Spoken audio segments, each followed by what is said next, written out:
Assalamualaikum warahmatullahi wabarakatuh.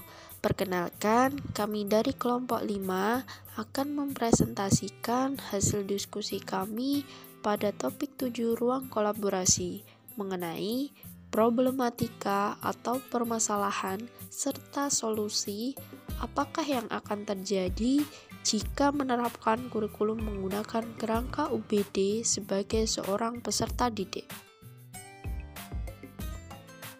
Berikut anggota kelompok 5. Yang pertama ada Ardi Effendi, 2 Ayu Pangesti, 3 Bangkit Rumpoko Aji, 4 Bima Setiansah, 5 Bintar Luhur Aprilian, dan terakhir Khairom Cahyani.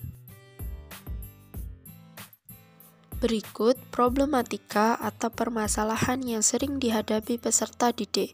Pertama, kesulitan dalam mengikuti pembelajaran yang berpusat pada peserta didik. Kurikulum UPD menekankan pada pembelajaran yang berpusat pada peserta didik. Hal ini menuntut peserta didik untuk aktif dan terlibat dalam pembelajaran. Jika peserta didik tidak terbiasa dengan hal ini, maka dapat menyebabkan kesulitan dalam mengikuti pembelajaran. Kedua, kesulitan dalam memahami konsep-konsep yang kompleks. Kurikulum UPD menekankan pada pembelajaran yang mendalam dan komprehensif. Hal ini dapat menyebabkan peserta didik kesulitan dalam memahami konsep-konsep yang kompleks. Ketiga, kesulitan dalam mengerjakan tugas-tugas yang diberikan. Kurikulum UPD menuntut peserta didik untuk mengerjakan tugas-tugas yang menantang dan mendorong mereka untuk berpikir kritis. Jika peserta didik tidak memiliki keterampilan yang memadai, maka dapat menyebabkan kesulitan dalam mengerjakan tugas-tugas yang diberikan. Keempat, kesulitan dalam menyesuaikan diri dengan perubahan yang terjadi dalam pembelajaran.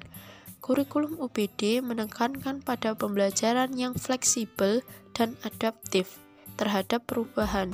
Hal ini dapat menyebabkan peserta didik kesulitan dalam menyesuaikan diri dengan perubahan yang terjadi dalam pembelajaran. Untuk mengatasi permasalahan-permasalahan tersebut, diperlukan solusi yang tepat. Beberapa solusi yang dapat dilakukan antara lain: 1. Peningkatan motivasi belajar peserta didik. Motivasi belajar peserta didik dapat ditingkatkan melalui berbagai kegiatan seperti pemberian penghargaan, pemberian tantangan, dan kerjasama dengan orang tua. Kedua, peningkatan pemahaman peserta didik terhadap konsep-konsep yang kompleks. Pemahaman peserta didik terhadap konsep-konsep yang kompleks dapat ditingkatkan melalui berbagai kegiatan seperti pemberian penjelasan yang lebih detail, pemberian contoh-contoh yang konkret, dan kerjasama dengan teman sebaya. Ketiga, pemberian bimbingan dan pendampingan dalam mengerjakan tugas-tugas.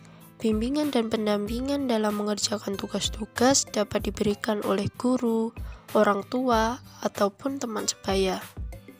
Keempat, peningkatan kemampuan peserta didik untuk beradaptasi dengan perubahan. Kemampuan peserta didik untuk beradaptasi dengan perubahan dapat ditingkatkan melalui berbagai kegiatan, seperti pemberian kesempatan untuk berpartisipasi dalam proses pembelajaran dan pemberian penjelasan mengenai tujuan perubahan. Berikut ini terdapat beberapa contoh permasalahan dan solusi yang dialami oleh seorang peserta didik dalam menerapkan kurikulum menggunakan kerangka UPD. Pertama, terdapat permasalahan bahwa peserta didik kesulitan dalam mengikuti pembelajaran yang berpusat pada peserta didik karena tidak terbiasa dengan hal ini. Adapun solusinya, guru bisa memberikan penjelasan kepada peserta didik tentang pentingnya pembelajaran yang berpusat pada peserta didik. Kemudian, guru memberikan kesempatan kepada peserta didik untuk berpartisipasi dalam proses pembelajaran. Dan guru bisa memberikan bimbingan dan pendampingan kepada peserta didik dalam mengikuti pembelajaran. Contoh yang kedua, peserta didik kesulitan dalam memahami konsep-konsep yang kompleks.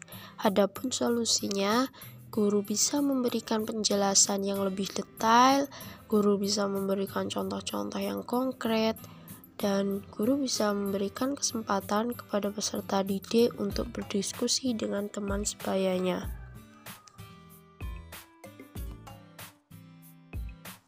Contoh yang ketiga, peserta didik kesulitan dalam mengerjakan tugas-tugas yang diberikan. Adapun solusinya, guru bisa memberikan bimbingan dan pendampingan kepada peserta didik dalam mengerjakan tugas-tugas.